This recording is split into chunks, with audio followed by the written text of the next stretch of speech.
Hi hello sweeties, welcome to my story world. మిట్ట మధ్యాహ్నం. Car మబ్బులు చిక్కగా పులుముకొని చీకట్లు కమ్ముకున్నాయి. అమాంతం పెద్ద పెద్ద ఉరుములు మెరుపులతో కూడిన వర్షం మొదలైంది. అర్ధరాత్రిని తలపిస్తున్న వాతావరణంలో ఇంద్రభవనం లాంటి బంగ్లా నుండి ఒక అమ్మాయి గేటు దాటి వర్షంలో తడుస్తూ తన సర్వం కోల్పోయినట్లు నడుస్తూ ఉంది. వర్షం పడుతుంది అన్న ధ్యాస స్పర్శ కూడా లేకుండా నడుస్తుంది. బహుశా గుండె మొయ్యలేని బరువుని మోస్తున్నట్టు ఉంది. తన కన్నీరుని వర్షం పూర్తిగా తనలో కలిపేసుకుంది. ఆ వర్షంలో తడుస్తూ చాలా దూరమే నడిచింది. చలికి వర్షంలో తడిచి వణుకుతూ ఇక నడిచే శక్తి సన్నగిల్లడంతో చుట్టూ చూసింది. ఎక్కడా ఒక మనిషి కూడా కనిపించలేదు. కొంచెం దూరంలో బస్ స్టాప్ ఉండడంతో అందులోకి మెల్లగా నడుచుకుంటూ వెళ్ళి కూర్చుంది. కన్నీరు మాత్రం ఆగడం లేదు. అలా ఏడుస్తూ గతంలోకి తన అసలైన జీవితం మొదలైన రోజుకి వెళ్ళింది. సరిగ్గా 6 నెలలకి 2 రోజులు తక్కువ. అమెరికాలో న్యూయార్క్ సిటీ 150 అంతస్తుల భవనంలో 30వ అంతస్తులో ముఖ్యమైన మీటింగ్ జరుగుతూ ఉంది. సుమారు 15 మంది చిన్న శబ్దం కూడా చేయకుండా మీటింగ్ జరుగుతున్న వైపు చూస్తున్నారు. సీఈఓ పక్కనే నిలబడి ఉన్న పిఏ ఫోన్ మోగింది. మీటింగ్లో అందరికీ ఎక్స్ప్లెయిన్ చేస్తున్న చైతన్య వేదాంత్ చురుగ్గా పిఏ రత్నం వైపు చూశాడు. రత్నం సారీ సార్ అని కాల్ కట్ చేశాడు. ఇంతలో మళ్ళీ ఫోన్ మోగింది. చైతన్య అలియాస్ చైతుకి కోపం నశలానికి అంటింది. వెంటనే టేబుల్ మీద ఉన్న పేపర్ వెయిట్ని విసిరి కొట్టాడు. దెబ్బకి విండో బద్దలైంది. రత్నం మీటింగ్లో ఉన్నప్పుడు ఫోన్ సైలెంట్లో పెట్టాలని మినిమం కామన్ సెన్స్ లేదా నీకు అని ఒక్క అరుపు అరిచాడు. రత్నం గజగజ వణికిపోతూ సారీ సార్ చూసుకోలేదు అని అంటుండగానే మళ్ళీ ఫోన్ మోగింది. ఫోన్ మోగగానే రత్నంకి తన ప్రాణం మీద ఆశలు వదిలేసుకొని సింహం నోటికి చిక్కబోతున్న జింకపిల్లలాగా భయంతో చూస్తున్నాడు. చైతు ఫోర్స్గా వచ్చి రత్నం చేతిలో ఫోన్ తీసుకొని విసిరి కొట్టే ఆఖరి క్షణంలో డిస్ప్లేలో రింగ్ అవుతున్న నెంబర్ చూసి ఆగిపోయాడు. ఆ ఫోన్తో తన తల ఎక్కడ బద్దలు కొడతాడో అని రత్నం గట్టిగా కళ్ళు మూసుకొని ఇంకా కొట్టలేదేంటి, నాకే భయంలో నొప్పి తెలియడం లేదా అని అనుకొని కళ్ళు తెరిచి చూశాడు. చైతు ఫోన్ వైపు చూసి అందరి వైపు చూసి meeting will continue after 1 hour అని చెప్పి నడుచుకుంటూ రూమ్ బయటికి నడిచాడు. వెనకే రత్నం పరుగులు తీశాడు. చైతు తన ప్రైవేట్ క్యాబిన్లోకి వెళ్ళి కాల్ వచ్చిన నెంబర్కి రిటర్న్ కాల్ చేశాడు.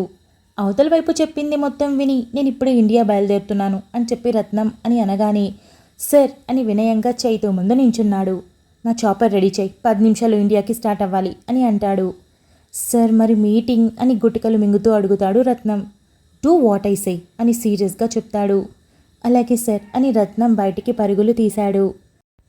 చైతు కాల్ చేసి Macky come to my personal cabin అని చెప్తాడు. 2 నిమిషాల్లో మ్యాకీ చైతు ముందు ఉన్నాడు. Macky right now I'm going to India, look at that meeting thing అని చెప్తాడు. Sure sir, I will take care of it అని మ్యాకీ వెళ్ళిపోతాడు. అంతలో రత్నం వచ్చి సార్ చాపర్ రెడీ అని చెప్తాడు. చైతు లేచి నేరుగా నడుచుకుంటూ వెళ్తున్నాడు. రత్నం చైతు థింగ్స్ తీసుకొని వడివడిగా నడుచుకుంటూ చైతు వెంట పడ్డాడు. చైతు వెళ్ళి కారులో కూర్చోగానే పరుగున వచ్చిన రత్నం కూడా కారులో ఆయాసపడుతూ కూలబడ్డాడు. Michael must be on the airport in 10 minutes అని చైతు అనడంతో మైకిల్ ఎస్ బాస్ అని కార్ని శరవేగంగా పోనిచ్చాడు. వీడి దుంప తెగ ఎంత వేగంగా పోనిస్తున్నాడు, సర్కి ఏమంత అర్జెంట్ పని పడిందో, వారం ఉంటానని 2 రోజులకే బయలుదేరుతున్నారు అని రత్నం అనుకుంటాడు. రత్నం ఆలోచనల్లో నుండి బయటికి వచ్చేలోపు కారు ఎయిర్పోర్ట్ ముందు ఆగింది. చైతు దిగి చకచకా లోపలికి నడిచాడు. వెనకే రత్నం కూడా పరుగులు పెట్టాడు. అబ్బా సార్, ఎవరైనా జాగింగ్ రోజుకి 1 గంట చేస్తారేమో, నేను రోజంతా చేస్తూనే ఉంటాను అని రత్నం అనుకుంటాడు. చైతు లోపలికి వెళ్ళగానే ఇద్దరూ రిసీవ్ చేసుకొని చాపర్ వరకు వచ్చారు. చైతు చాపర్ ఎక్కి థ్యాంక్స్ అని ఇద్దరికి చెప్తాడు. రత్నం కూడా ఎక్కి కూర్చుంటాడు. చాపర్ కదలగానే చైతు కళ్ళు మూసుకొని పడుకుంటాడు. రత్నం మాత్రం చైతుని చూస్తూ ఏంటో ఈయన ఎంత డబ్బున్నా నవ్వడు, ఏం కష్టముందో మనసులో అని అనుకుంటాడు. అమెరికాలో అదే మీటింగ్ హాల్లో 15 మందిలో సగం తెలుగు వాళ్ళు ఇలా మాట్లాడుకోవడం స్టార్ట్ చేశారు. సార్, బాస్కి ఎందుకంత కోపం అని ఒకతను అడుగుతాడు.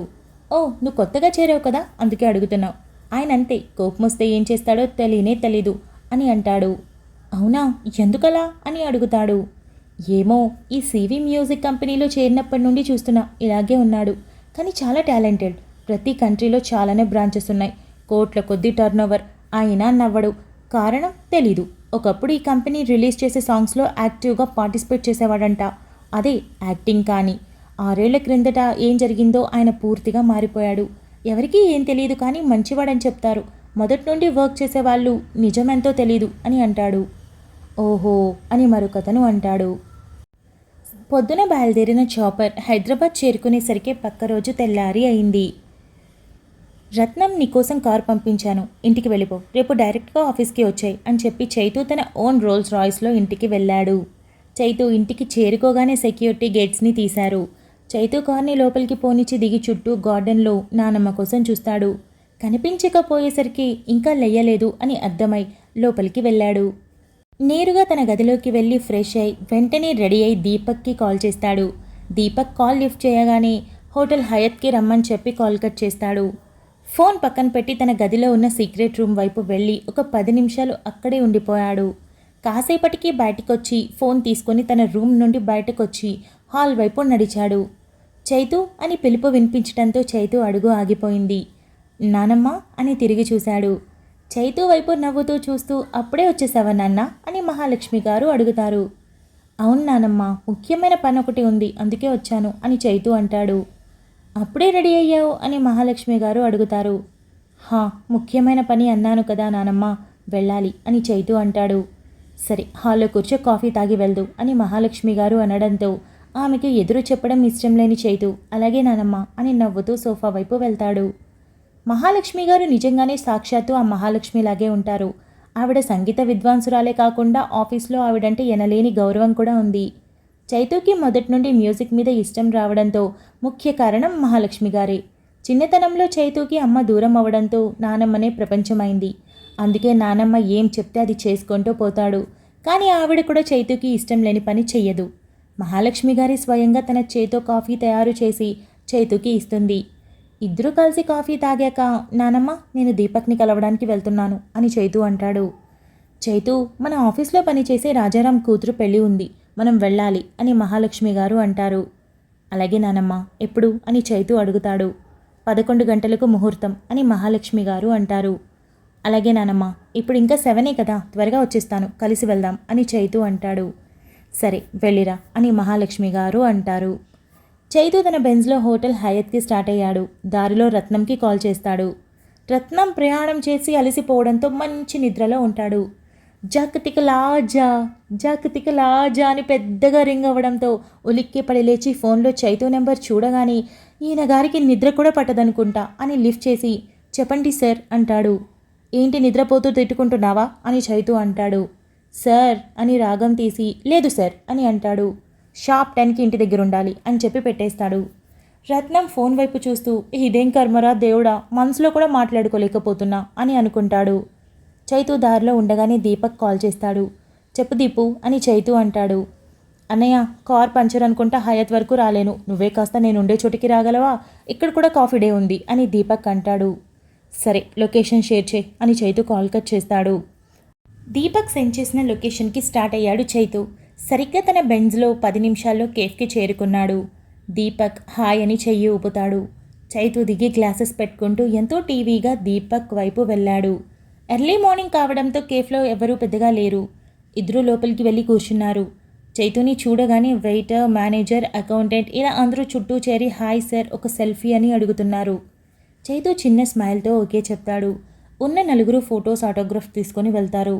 మేనేజర్ అక్కడే ఉండి సార్ మీరు మా కేఫ్కి రావడం మా అదృష్టం, అందుకని ఇప్పుడు మా ట్రీట్ సార్ అని వెయిటర్కి చెప్పి బెస్ట్ కాఫీ తయారు చేయించి తెప్పిస్తాడు. చైతు ఒక చిన్న థ్యాంక్స్ చెప్తాడు. దీపక్ మేనేజర్కి సైగ చేస్తాడు పర్సనల్ విషయాలు డిస్కస్ చేసుకోవాలని. మేనేజర్ వెళ్ళిపోతాడు. అంతలో ఒక అమ్మాయి full white dress, white bangles, చిన్న స్టోన్ స్టిక్కర్, లూజ్ హెయిర్తో కేఫ్కి వచ్చి చైతుకి ఆపోజిట్లో కూర్చుంది. కానీ తను చైతు వైపు చూసే ఆలోచనలో లేదు. తన చేతిలో ఉన్నవి నవ్వుతూ చూస్తూ ఉంది. ఇంతలో పక్కన మాటలు వినిపించడంతో తను కొంచెం తల తిప్పి చూసింది. చెప్పన్నయ్యా, ఏంటి అర్జెంట్ అన్నావు? వారం యూఎస్లో ఉండాలి కానీ 2 రోజుల్లో తిరిగి వచ్చేసావు అని దీపక్ అడుగుతాడు. దీపు నిన్న ఆఫీస్లో ఏం జరిగిందో నీకు తెలుసనుకుంటా అని చైతు అంటాడు. అన్నయ్య తెలుసు, విషయం పెద్దదే కానీ మనం క్లియర్ చేయలేనంతది కాదు కదా, టెన్షన్ ఎందుకు అని దీపక్ అంటాడు. దీపు అసలు మనం వి సిరీస్ వాళ్ళ కోసం రెడీ చేసిన ఆడియోస్లో మిస్టేక్స్ ఎలా వచ్చాయి, అది కూడా రిలీజ్ చేశాక అని చైతు సూటిగా అడుగుతాడు. అన్నయ్య వి సిరీస్ వాళ్ళే రోషన్ అని తలదించుకొని రోషన్ మ్యూజిక్ వరల్డ్ కంపెనీతో కలిసి ఇదంతా చేశారు అని బయట టాక్, బట్ నో ప్రూఫ్ అని దీపక్ చెప్తాడు. చైతు ఆలోచిస్తూ ఉన్నాడు. అన్నయ్య కండిషన్స్లో మన ఆడియోస్ ఒకసారి వాళ్ళ చేతికి ఇచ్చాక ఏమైనా మిస్టేక్స్ ఉంటే నెక్స్ట్ 2 ప్రాజెక్ట్స్ వాళ్ళతోనే చేయాలి అండ్ 100 కోట్లు పనిష్మెంట్ కింద జరిమానా కట్టాలి కదా అని దీపక్ అంటాడు. చైతు హా అని అంటాడు. మరి ఇప్పుడెలా అన్నయ్య, నీకంటూ 1 రూపాయి కూడా లేదు, ఎలా కడతావు అని దీపక్ అడుగుతాడు. పక్కన ఉన్న అమ్మాయి మొత్తం విని ఏంటో బాగా ఉన్నవాళ్ళు అనుకుంటాం కానీ ఎంత చెట్టుకంత గాలి, 100లు సంపాదిస్తే 100ల్లో, లక్షలు సంపాదిస్తే లక్షల్లో, కోట్లు సంపాదిస్తే కోట్లలో అప్పులుంటాయి, మొత్తానికి కష్టాలు అందరికీ ఉంటాయన్నమాట అని అనుకుంటుంది. చైతు అలాగే ఆలోచిస్తూ దారి ఉంది దీపు అని అంటాడు. ఏంటన్నయ్యా ఆ దారి అని దీపు అడుగుతాడు. చైతు కుర్చీలో వెనక్కి వాలి కళ్ళు మూసుకొని తనకి కనిపించిన దారి, అదే సొల్యూషన్ చెప్తాడు. చైతు చెప్పింది విన్న దీపు పక్కన ఉన్న అమ్మాయి గుడ్లు తేలేసి చూశారు. బాప్రే వీడేం పిల్లోడ్రా బాబు ఇలా మాట్లాడుతున్నాడు, నో ఎమోషన్స్ నో ఫీలింగ్స్ అనుకుంటా అని అమ్మాయి అనుకుంటుంది. అన్నయ్య ఇది చాలా రిస్క్, ఎవరు ఒప్పుకోరు అని దీపక్ అంటాడు. దీపు ప్రపంచంలో అన్నింటికీ ఒక రేట్ ఉంటుంది, దీనికి కూడా, సో కనుక్కో, ఎంత డబ్బు కావాలంటే అంత ఇవ్వు, కానీ నాకున్న 5 రోజుల్లో ఏదో ఒక రోజు పని అయిపోవాలి అని చైతు లేచి నిలబడతాడు. అన్నయ్య అది అని దీపక్ లేస్తాడు. మేనేజర్ దగ్గరికి రావడంతో దీపక్ సైలెంట్ అయిపోతాడు. థ్యాంక్స్ సార్ ఫర్ కమింగ్ అని నవ్వుతూ అంటాడు. చైతు 500 తీసి టేబుల్ మీద పెట్టి తన గూగుల్స్ పెట్టుకుంటూ ట్రీట్ నాలాంటి డబ్బున్న వాడికి కాదు, బయట లేని వాడికి ఇవ్వండి అని చెప్పి ఎలా అయితే వచ్చాడో అంతే స్టైలిష్గా నడుచుకుంటూ వెళ్ళిపోతాడు. వెనకే దీపక్ కూడా వెళ్ళి అన్నయ్య అని పిలుస్తాడు. దీపు కాసేపట్లో నానమ్మ ఎవరో పెళ్ళికి వెళ్ళాలని చెప్పింది, సో వెళ్ళాలి, కనుక్కొని వచ్చే అని చెప్పి వెళ్ళిపోతాడు. దేవుడా ఈ అన్నయ్య ఇంకా ఎవరు చెప్పినా వినడు అని దీపక్ అనుకొని వేరే కార్ పిలిపించుకొని వెళ్ళిపోతాడు. లోపల ఉన్న అమ్మాయి కాఫీ తాగుతూ ఇతని సమస్య పెద్దది, కానీ అందుకోసం వెతికిన సొల్యూషన్ ఇంకా పెద్దది, లాస్ట్లో మేనేజర్కి చెప్పిన సలహా చాలా బాగుంది, ఇంతకీ ఇతను మంచివాడా చెడ్డవాడా అర్థం కాలేదే అని అనుకుని అయినా నాకెందుకులే, ఇప్పుడు ముందున్న నా మూమెంట్స్ నాకు ముఖ్యం అని అనుకుంటుంది.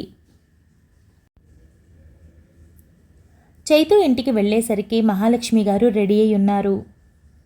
నానమ్మ రెడీ అయ్యి వస్తాను అని చైతు తన రూమ్ వైపు వెళ్తుంటే చైతు అని మహాలక్ష్మి గారు పిలుస్తారు.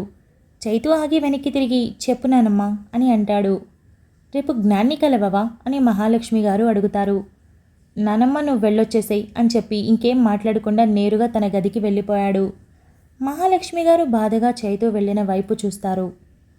రత్నం చైతు చెప్పినట్టు ఇంటికొచ్చేశాడు. గుడ్ మార్నింగ్ మేడం అంటూ గుమ్మం దగ్గర నుండి మహాలక్ష్మి గారుని పలకరిస్తారు. గుడ్ మార్నింగ్ రత్నం, ఏంటి ఇలా వచ్చావు అని మహాలక్ష్మి గారు అడుగుతారు. మేడం సార్ రమ్మని చెప్పారు అందుకే వచ్చాను అని రత్నం వినయంగా చెప్తాడు. ఏంటి రత్నం నా మనవణ్ణి బాగా తిట్టుకుంటున్నావా, ఎక్కువ పని చెప్తున్నాడని అని మహాలక్ష్మి గారు అడుగుతారు. అయ్యో లేదు మేడం అంటూ తలగొక్కుంటూ అంటే మేడం అప్పుడప్పుడు, కానీ ఊరికే సరదాకి అంతే మేడం, సార్ చాలా మంచివారు అందుకే ఆయన దగ్గరే పనిచేస్తున్నా అని రత్నం చాలా నిజాయితీగా చెప్తాడు. మహాలక్ష్మి గారు నవ్వుతూ నాకు తెలుసులే రత్నం, నువ్వంటే కూడా మా చైతుకి నమ్మకం, అందుకే నిన్ను తీయడం లేదు అని అంటారు. రత్నం నవ్వుతూ మేడం నాకు ఒక పెద్ద కోరిక ఉంది అని అంటాడు. ఏంటి రత్నం అది అని మహాలక్ష్మి గారు అడుగుతారు. సార్ ఎందుకు నవ్వరు మేడం, ఒక్కసారి నవ్వితే చూడాలి అని ఉంది అంటాడు. చైతు రెడీ అయి వస్తూ ఏంటి రత్నం నానమ్మతో మాటలు అని అంటాడు. రత్నం బిగుసుకుపోయి వినేసారా ఏంటి అని మనసులో అనుకుని ఏం లేదు సార్, ఊరికే గుడ్ మార్నింగ్ చెప్పి ఆరోగ్యం ఎలా ఉంది అని అడుగుతున్నాను అని చెప్తాడు. సరే సరే పద టైం అయింది అని చైతు అంటాడు. రత్నం అలాగే సార్ అంటూ చకచకా వెళ్ళిపోతాడు. నానమ్మ వెళ్దామా అని చైతు అంటాడు. పద నాన్న అంటూ మహాలక్ష్మి గారు చైతుతో కలిసి వెళ్తుంది. డ్రైవర్ పక్కన రత్నం కూర్చుంటే చైతు మహాలక్ష్మి గారితో వెనుక కూర్చున్నాడు. కార్ ఆఫీస్లో అకౌంటెంట్గా పనిచేసే రాజారాం గారి కూతురు పెళ్లికి స్టార్ట్ అయింది. చైతు దారిలో ఉండగా దీపక్కి కాల్ చేసి రమ్మని చెప్తాడు. సరిగ్గా ఒక అరగంటకి పెళ్లి జరిగే చోటుకి చేరుకున్నారు. పెళ్లి చాలా గ్రాండ్గా అరేంజ్ చేశారు. రాజారాం కూతురు మిడిల్ క్లాస్ అమ్మాయి కావచ్చు, కానీ అబ్బాయి పెద్ద పొలిటీషియన్ కొడుకు కావడంతో చాలా బాగా పెళ్లి ఏర్పాట్లు జరిగాయి. మీడియా కూడా అక్కడే ఉంది. కార్లో నుండి వైట్ అండ్ వైట్ సూట్లో సిల్కీ హెయిర్తో సూర్యకిరణాలు తన మీద పడి మరింత మెరిసిపోతూ అందానికి హుందాతనానికి అడ్రస్లా ఉన్న చైతుని చూసి అమ్మాయిలు చూపు తిప్పుకోలేకపోయారు. రత్నం అందరి వైపు చూసి చూడండి చూడండి కానీ కనీసం ఆయన చూపు మీ వైపు కూడా తిప్పుకోలేరు అని మనసులో అనుకుంటూ చైతు వెంట నడుస్తాడు. Thank you so much for listening guys. Update నచ్చినట్టయితే లైక్ చేయండి, షేర్ చేయండి, కమెంట్ చేయండి, అలానే సబ్స్క్రైబ్ చేసుకోండి. వచ్చేసాను ముచ్చట్లకి. ఈ ముచ్చట్లు కొంచెం స్పెషల్, మామూలు స్పెషల్ కాదు, కొంచెం కొంచెం ఎక్స్ట్రా స్పెషల్ అనమాట. బికాజ్ మళ్ళీ మన ఫేవరెట్ సిరీస్ మీ ముందుకు వచ్చేసింది. ఏం చెప్పాలి, ఇంకా ఎలా ఉందో మీరే చెప్పాలి. ఏంటో తెలియదు కానీ ఈరోజు ఈ స్టోరీని స్టార్ట్ చేస్తుంటే చెప్పేటప్పుడే నాకు ఎన్నిసార్లు నవ్వొచ్చేసిందో, ఎన్నిసార్లు అయ్యో ఎంత ఇబ్బంది పడ్డానో. మొత్తానికైతే వాయిస్ ఓవర్ ఇచ్చాను. బట్ ఫ్రెష్గా చెప్తున్నట్టే ఉంది నాకు సిరీస్. ఎందుకంటే ఈ స్టోరీ నాకు కూడా ఎప్పుడు చదివినా చాలా కొత్తగానే అనిపిస్తుంది. Because Chaitu Pallavi love story అలా ఉంటుంది మరి. ఇక దాంతోపాటు కొంచెం నర్వస్గా కూడా ఫీల్ అయ్యాను. ఏంటో కొత్తగా ఫస్ట్ టైం ఛానల్ పెట్టి ఫస్ట్ పార్ట్ ఇచ్చినప్పుడు నేను ఎలా ఫీల్ అయ్యానో ఈ స్టోరీని సేమ్ ఇప్పుడు కూడా అలాగే ఫీల్ అవుతున్నాను. ఎలా ఉందో కమెంట్ చేయండి. అలానే కొత్త వాళ్ళు ఎవరైనా ఈరోజే ఫస్ట్ టైం ఈ స్టోరీ వినుంటే ప్లీజ్ నాకు కమెంట్స్లో చెప్పండి. అవును నేను ఫస్ట్ టైం చదువుతున్నాను అని. కొత్త రీడర్స్ ఎవరన్నది నాకు ఒక క్లారిటీ వస్తుంది. అండ్ పాత రీడర్స్ మీరు స్టోరీని అస్సలు రివీల్ చేయొద్దు. ఇప్పటికీ అందరూ ఒక్కొక్కరు 10 సార్లు పైన వినేస్తున్నారు ఈ స్టోరీని. సో మీకు ఐడియా ఉంటుంది కదా. సో ఎవరు రివీల్ చేయకండి, ఎందుకంటే కొత్త వాళ్ళకి కొంచెం సస్పెన్స్గా ఉంటుంది కదా, అందుకోసం చెప్తున్నాను, ఇంట్రెస్టింగ్ కోసం.